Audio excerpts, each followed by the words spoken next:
மலருக்கு அழகு வாசம், மனிதனுக்கு அழகு சுவாசம். சிகரம் தொட நினைக்கும் மனிதனுக்கு அழகு விசுவாசம், நம்பிக்கை. கல்வியின் மீது நம்பிக்கை வையுங்கள், தமிழ் மொழியின் மீது நம்பிக்கை வையுங்கள்.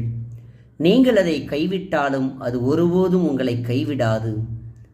அகரம் முதல் சிகரம் வரை 1000 வாய்ப்புகள் உண்டு.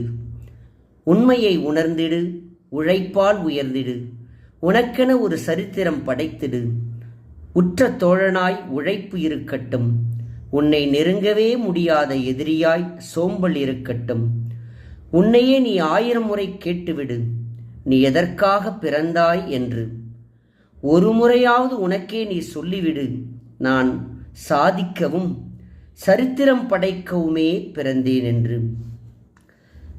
மனிதர்களாகிய நாம் 3 இலக்குகளை மையமாக கொண்டு வாழ கற்றுக்கொள்ள வேண்டும்.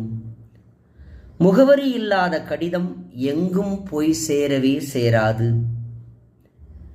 நோக்கம் லட்சியம் இல்லாத வாழ்க்கை ஒருபோதும் சிகரத்தை தொடவே தொடாது.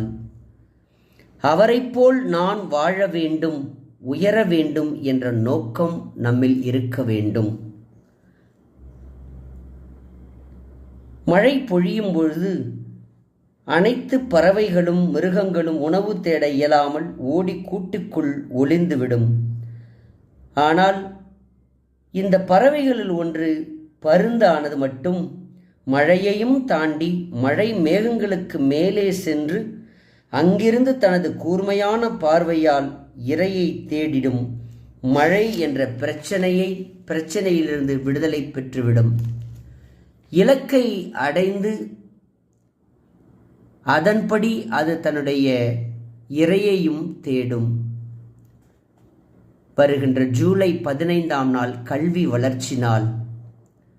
1903 ஜூலை 15இல் வாணிப குடும்பத்தில் பிறந்தவர்தான் பெருந்தலைவர் காமராஜர் அவர்கள்.